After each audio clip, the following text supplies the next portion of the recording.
Hello my friends, my self Dilip Kumar welcomes on my YouTube channel sons classes. जैसा कि दोस्त हम लोग पिछली क्लास में काइंड्स ऑफ सेंटेंस के बारे में पढ़ चुके हैं। सो आज का जो हमारा टॉपिक होगा वो use of is am are पे होगा। तो सबसे पहले हम लोग जान लेते हैं कि किस टेंस क्या होते हैं। टेंस को हिंदी में बेटा हम लोग काल बोलते हैं। क्या बोलते हैं? काल। और ये टेंस हमारे 3 पार्ट में डिवाइड हो जाते हैं। कितने पार्ट में डिवाइड हो जाते हैं? 3 पार्ट में डिवाइड हो जाते हैं। जो पहला होता है वो हमारा प्रेजेंट, दूसरा पास्ट, तीसरा फ्यूचर।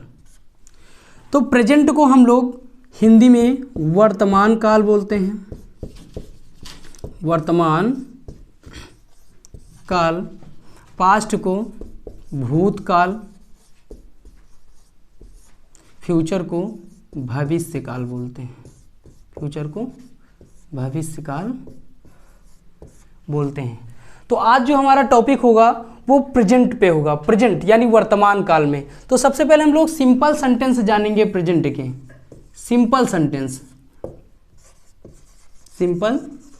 सेंटेंस के बारे में जानेंगे। तो जैसा कि आप देख पा रहे हैं कि टेंस हमारे 3 प्रकार के हो जाते हैं, प्रेजेंट, पास्ट, फ्यूचर। और जो हमारा प्रेजेंट है वो एक सिंपल सेंटेंस के बारे में हम लोग पढ़ेंगे। ठीक है, तो सबसे पहले प्रेजेंट में सिंपल सेंटेंस में हम पढ़ेंगे use of is am are. क्या पढ़ेंगे बेटा? Use of is am are. Use of is am are. तो हम लोग इज एम आर का यूज कहाँ पे करते हैं, कहाँ पे कर सकते हैं? बड़ी प्रॉब्लम्स होती है बच्चों को कि कभी कभी देखो ता है, ती है लास्ट में आ जाता है, तो बच्चे जो है प्रेजेंट इंडेफिनिट टेंस के बारे में सोचने लगते हैं। तो ये प्रॉब्लम्स क्रिएट होती कि हम इज एम आर का यूज कहाँ पे करें, यानी एज अ मेन वर्ब इसका यूज हम कहाँ पे कर सकते हैं। एज अ मेन वर्ब इसका यूज हम कहाँ पे कर सकते हैं। तो आज का जो हमारा टॉपिक है वो है use of is am are. तो हम लोग इज एम आर के बारे में पढ़ते हैं। चलिए आगे देखते हैं।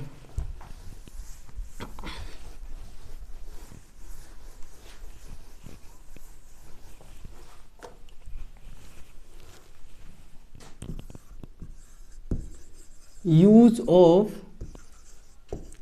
Is am are.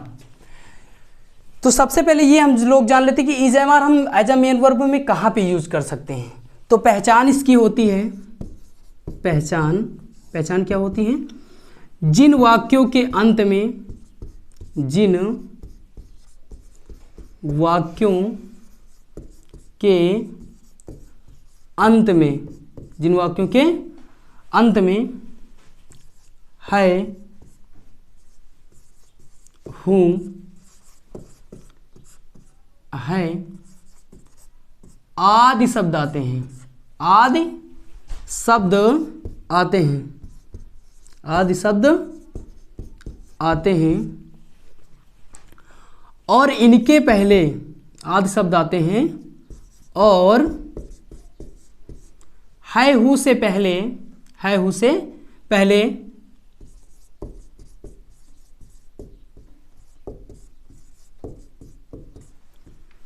है हु से पहले कोई नाउन या एडजेक्टिव, नाउन या एडजेक्टिव अवश्य दिया रहता है। तो जैसा कि हम लोग देख पा रहे हैं कि इज एम आर का यूज हम वहां पे करेंगे, यानी जिन वाक्यों के अंत में है आ जाए, हु आ जाए, है आ जाए आदि शब्द आते हैं और है हु से पहले कोई नाउन या एडजेक्टिव अवश्य दिया रहता है। तो ऐसी अवस्था में हम इज एम आर का प्रयोग एज अ मेन वर्ब कर सकते हैं। ठीक है, और एक पहचान मैं आपको बता दूं, जैसे कि जहां पर किसी व्यक्ति या वस्तु की, जहां पर किसी व्यक्ति या वस्तु की क्वालिटी या डिसक्वालिटी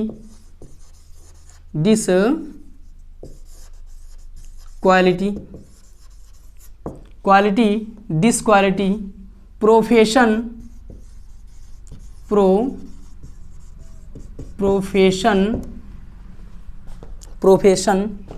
आदि का वर्णन हो, आदि का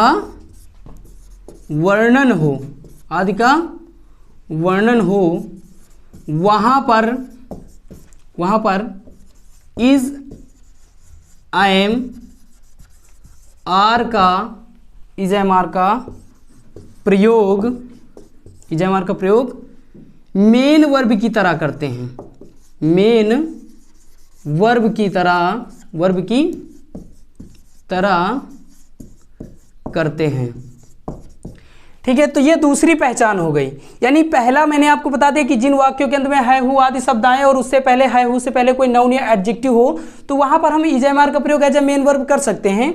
लेकिन दूसरी पहचान हमने यहाँ पे बता दी कि जहां पर भी किसी व्यक्ति या वस्तु की क्वालिटी, डिस्क्वालिटी, प्रोफेशन आदि, स्टेटस आदि चीज़ों का वर्णन हो, वहां पर भी हम इज एम आर का प्रयोग एज ए मेन वर्ब करते हैं। और मैं एक पहचान आपको बताता हूँ, आपको ये वीडियो बहुत ही अच्छी लगेगी और बहुत ही हेल्पफुल होगी। आज के बाद आपको इज एम आर का यूज पढ़ने में और इसको करने में कोई भी समस्या नहीं होगी। तो और दूसरी दो पहचान होगी। तीसरी पहचान कौन सी होती है? तीसरी पहचान ये होती है कि जिस वाक्य में, तीसरी पहचान, एक मिनट,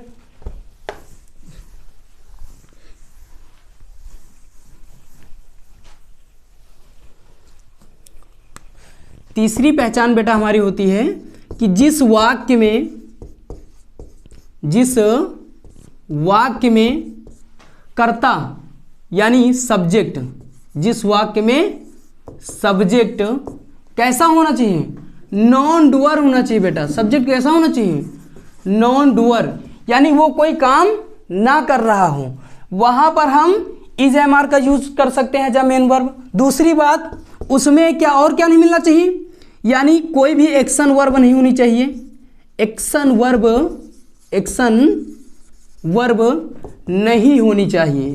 नहीं होनी चाहिए। एक्शन वर्ब नहीं होनी चाहिए। यानी कोई भी एक्टिव या एक्शन वर्ब नहीं हो, वहां पर हम इज एम आर का प्रयोग एज अ मेन वर्ब कर सकते हैं। तीसरा क्या हो? उससे यानी है हु से पहले कोई क्या हो? नाउन या एडजेक्टिव हो। है हु से पहले कोई नाउन या एडजेक्टिव हो। तो ये 3-4 प्रकार की मैंने आपको पहचान बता दी हैं कि कहाँ पर हमें इज एम आर का प्रयोग करना है। तो सबसे पहले हम लोग देख लेते हैं, ये तो हमारी पहचान की बात हो गई। अब हम इज का प्रयोग किसके साथ करेंगे? आई एम का किसके साथ करेंगे? आर का किसके साथ करेंगे? तो अभी हम लोग रूल ही पढ़ रहे हैं, तो थोड़ा पहले रूल के बारे में जानकारी कर लेते हैं, फिर कोई दिक्कत नहीं आगे। ठीक है, तो इज का प्रयोग ही सी इट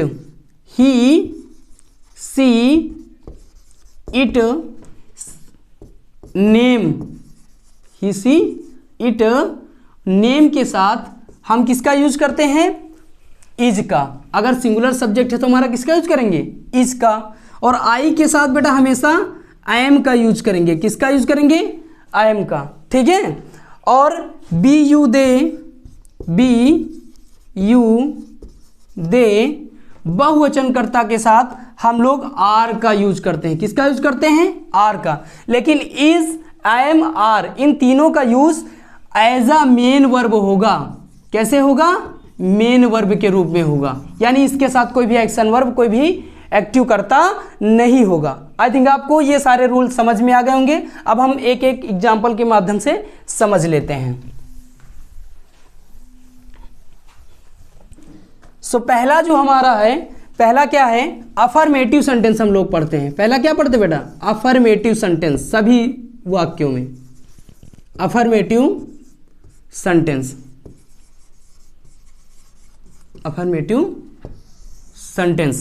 यानी अफर्मेटिव सेंटेंस सकारात्मक वाक्य। तो इसका लिए जैसे कि हमारा चीनी मीठी होती है। पहला एग्जाम्पल, चीनी मीठी होती है। तो इसके अंत में ता है, ती है आ गया, तो ये मत समझ लेना कि ये प्रेजेंट इंडेफिनिट टेंस है। हम यहाँ पे पढ़ रहे हैं use of is am are. Once again use of is am are. तो यहाँ पर देखो हमने 3-4 आपको टॉपिक बताए हैं इसको ईजेएमआर का यूज कैसे करेंगे। पहला मैंने बताया कि जो हमारा सब्जेक्ट होना चाहिए वो बिल्कुल नॉन डूअर होना चाहिए, तो यहाँ पर चीनी कोई काम नहीं कर रही है। दूसरी बात है हु से पहले मैंने बताया कि कोई नाउन होना चाहिए, तो देखो मीठी यहाँ पर आपको एडजेक्टिव या नाउन कुछ भी दोनों में से कोई मिले तो यहाँ पे मीठी एक एडजेक्टिव का काम कर रही है, तो एडजेक्टिव मिल रहा है। और तीसरी चीज़ मैंने आपको कोई भी एक्शन वर्ब इसमें नहीं पाई जाएगी, तो तीनों चीज़ें हमको यहाँ पे मिल रही हैं, तीनों चीज़ें, ठीक है। तो यहाँ पर हम ईजेएमआर का प्रयोग एज अ मेन वर्ब कर सकते हैं, ना कि इसको हम प्रेजेंट इंडेफिनिट टेंस में बनाएंगे। तो कैसे बनाएंगे? चीनी को हम इंग्लिश में क्या कहते हैं? शुगर। क्या कहते हैं? शुगर। उसके बाद शुगर सिंगुलर सब्जेक्ट है तो इज लगा देंगे, और मीठी को इंग्लिश में स्वीट बोलते हैं। क्या बोलते हैं बेटा? स्वीट, यानी sugar is sweet, sugar is sweet. दूसरा देख लेते हैं, मेरे पिताजी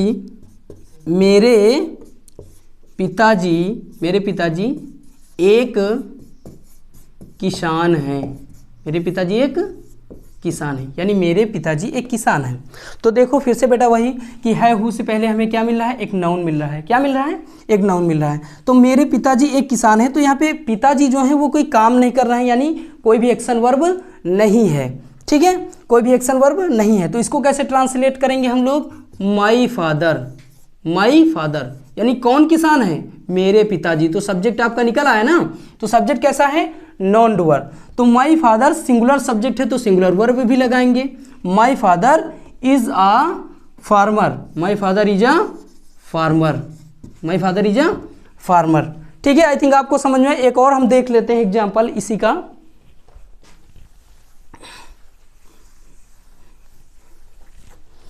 दूसरा क्या है? अगला, मैं एक अध्यापक हूं, मैं एक अध्यापक हूं, मैं एक अध्यापक हूं, मैं एक अध्यापक हूं। तो बेटा यहां पर मेरा प्रोफेशन बताया जा रहा है कि मैं एक अध्यापक हूं, मतलब मेरी पोजीशन क्या है कि जब मैं यहाँ पे पढ़ाता हूँ तो मैं एक अध्यापक हूँ। तो यहाँ पर मैं कोई कार्य नहीं कर रहा हूँ, सिर्फ मेरे बारे में यानी मेरी क्वालिटी के बारे में बताया गया है, मेरे प्रोफेशन के बारे में बताया गया है। तो मैंने क्या कहा कि आई के साथ किसका यूज करेंगे? हमेशा आई एम का। आई के साथ किसका यूज करेंगे? आई एम का। तो आई एम, और क्या हूँ? एक अध्यापक। तो एक के लिए ए और अध्यापक के लिए teacher, I am a teacher. अब हमारा बचता है आर। तो जहां पे मैंने बताया कि प्लूरल सब्जेक्ट होगा वहां पे हम आर का प्रयोग करते हैं। जैसे तुम मेरे दोस्त हो, तुम मेरे दोस्त हो, तुम मेरे दोस्त हो। तो कौन मेरा दोस्त है? तुम। सब्जेक्ट बेटा कैसा है? प्लूरल। तो प्लूरल वर्ब का यूज करेंगे। तो यहाँ पे क्या है? यू, और यू के साथ क्या लगेगा? आर, जैसा कि मैंने पहले आपको बता दिया है। तो you are my friend, you are my friend, यानी आप मेरे दोस्त हैं, ठीक है। आई थिंक आपको ये अफर्मेटिव में समझ में आ गया होगा। अब हम बात करते हैं नेगेटिव की।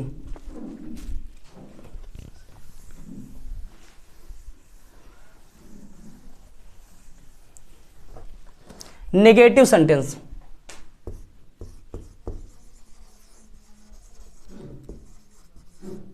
Negative sentence. नेगेटिव सेंटेंस को हम लोग हिंदी में नकारात्मक वाक्य कहते हैं। क्या बोलते हैं? नकारात्मक वाक्य। यानी नेगेटिव सेंटेंस बहुत सारे होते हैं, जैसा कि हम जिसमें नहीं बोल लेते हैं, नहीं होता है, जैसे वो खाना नहीं खाता है, वो स्कूल नहीं जाता है, तो सब में निगेटिव वर्ड आ रहा है, तो ये एक निगेटिव सेंटेंस माना जाएगा। तो हम यहाँ पे ईजेएमआर का यूज पढ़ रहे हैं, तो ईजेएमआर का यूज निगेटिव भी हो जाता है। जैसे कि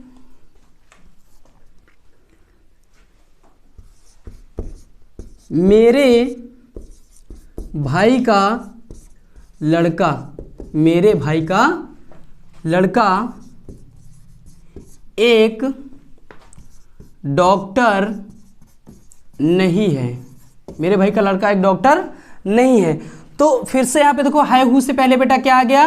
डॉक्टर। डॉक्टर क्या है? एक नाउन है। यानी मैंने आपसे बताया कि जहाँ पे है हु से पहले कोई नाउन या एडजेक्टिव आ जाए तो उससे पहले हम क्या करते हैं, वहाँ पे इज एम आर का use as a main verb करते हैं। और एक चीज़ मैंने बताया कि सब्जेक्ट हमको नॉन डूअर मिलेगा। सब्जेक्ट कैसा मिलेगा बेटा, नॉन डूअर मिलेगा। तो इसलिए यहाँ पर सब्जेक्ट भी हमारा नॉन डूअर है, तो बिल्कुल without any problem we can use of is am are as a main verb. ठीक है। दूसरी चीज़ यहाँ पे हम क्या देखेंगे कि कोई भी एक्शन वर्ब इसमें नहीं है, कोई भी एक्शन वर्ब यानी कोई भी कार्य नहीं हो रहा, केवल स्टेटस बताया जा रहा है, प्रोफेशन बताया जा रहा है। तो जैसे कौन डॉक्टर नहीं है, तो मेरा भाई, तो सब्जेक्ट क्या बेटा निकल आया, माई ब्रदर, यानी मेरे भाई का लड़का, मेरे भाई का लड़का, मेरे भाई का लड़का। तो माई ब्रदर्स सन, माई ब्रदर्स सन, और सिंगुलर सब्जेक्ट है तो हम सिंगुलर वर्ब का प्रयोग करेंगे इज, और नेगेटिव है तो क्या लगा देंगे, नॉट, यानी my brother's son is not a doctor, is not a doctor. ठीक है। तुम चोर नहीं हो, तुम चोर नहीं हो, तुम चोर नहीं हो। फिर है हु से पहले क्या आ गया, देखो बेटा चोर, जो एक नाउन का कार्य करता है। ठीक है। तो कौन चोर नहीं है, तुम। सब्जेक्ट कैसा है, प्लूरल, तो सब्जेक्ट प्लूरल है तो यू, और यू के साथ किसका यूज करेंगे, आर का, तो यू आर, और निगेटिव है तो नॉट, और चोर a thief, you are not a thief, you are not a thief. तो आई थिंक आपको ये निगेटिव सेंटेंस समझ में आ गया होगा। ऐसे बहुत सारे हमारे वाक्य होते हैं। ठीक है। चलिए अब हम पढ़ लेते हैं interrogative first type. Interrogative first type हम लोग पढ़ेंगे। तो जैसा कि मैंने पहली वीडियो में आपको बताया कि इंट्रोगेटिव हमारे जो सेंटेंसेस होते हैं वो दो प्रकार के होते हैं। कितने प्रकार के होते हैं, दो प्रकार के। यानी फर्स्ट टाइप वो वाक्य जो वाक्य क्या शब्द से प्रारंभ होते हैं और क्या शब्द की अंग्रेजी वर्ड न लिख करके अकॉर्डिंग टू सब्जेक्ट हम हेल्पिंग वर्ब का यूज करते हैं। दूसरे WH टाइप, यानी जिन वाक्यों के बीच में क्या, क्यों, कब, कहाँ, कैसे आदि शब्द आते हैं, यानी ऐसे वाक्यों का उत्तर हम हाँ ना में नहीं दे सकते हैं, तो इन वाक्यों को हम सेकेंड टाइप इंट्रोगेटिव बोलते हैं। फिर से, फर्स्ट टाइप इंट्रोगेटिव वो वाक्य होते हैं जिनका उत्तर हम यस या नो में दे सकते हैं, और सेकेंड टाइप वो वाक्य होते हैं जिनका उत्तर हम यस या नो में नहीं दे सकते। तो सबसे पहले हम फर्स्ट टाइप इंट्रोगेटिव पढ़ेंगे। फर्स्ट टाइप इंट्रोगेटिव,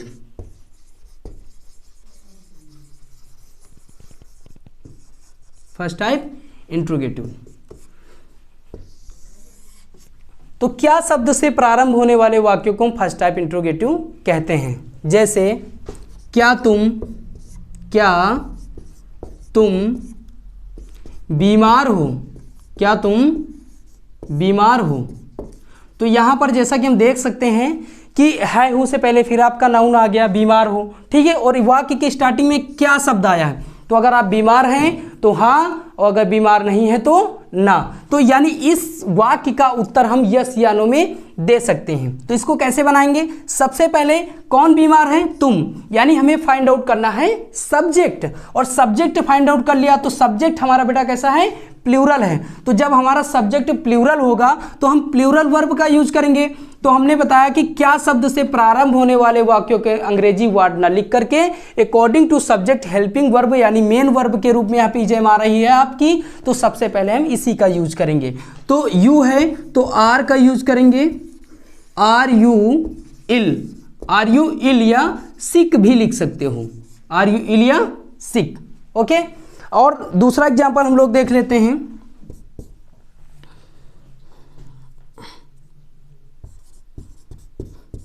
क्या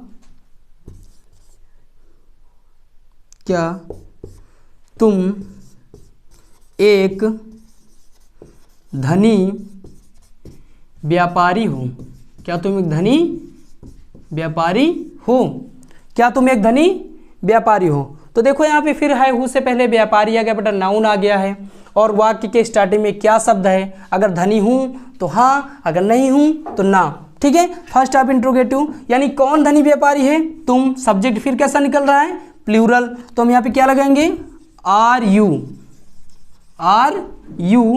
आ, एक के लिए आ, धनी के लिए रिच, और व्यापारी के लिए merchant, are you a rich merchant.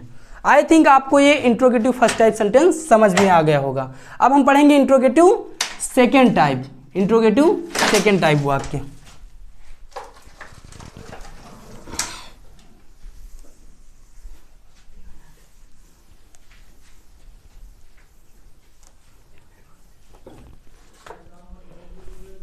ठीक है। अब सेकंड टाइप इंट्रोगेटिव पढ़ते हैं। तो जैसा कि आपको मैंने पहले बताया कि सेकंड टाइप इंट्रोगेटिव वो वाक्य होते हैं जिन वाक्यों के बीच में क्या, क्यों, कब, कैसे आदि शब्द आते हैं। तो क्या, क्यों, कब यानी इन प्रश्नवाचक शब्दों की अंग्रेजी हम लोग सबसे पहले लिखते हैं। तो एग्जाम्पल के माध्यम से हम लोग समझते हैं। तुम कैसे हो, तुम कैसे हो, ये एक हमारा कॉमन सेंटेंस है। कॉमन सेंटेंस मतलब ज़्यादातर हम लोग पूछते रहते हैं कि आप कैसे हैं या तुम कैसे हो। तो यहाँ पर भी किसी, यहाँ पे है हु से पहले किसी का हाल चाल पूछा जा रहा है, तो यहाँ पर भी हम किसका यूज कर लेंगे, इज एम आर का। तो हाउ सबसे पहले, कैसे के लिए हाउ, क्योंकि सबसे पहले हमें क्वेश्चन वर्ड की इंग्लिश लिखनी है। तो हाउ, और कौन कैसा है, तुम, यानी सब्जेक्ट हमारा यू है, तो अकॉर्डिंग टू सब्जेक्ट हम यहाँ पे हेल्पिंग वर्ब का यूज करेंगे आर, ठीक है। तो how are you, how are you, आप कैसे हैं। दूसरा हमारा कौन सा हो सकता है वाक्य, जैसे कि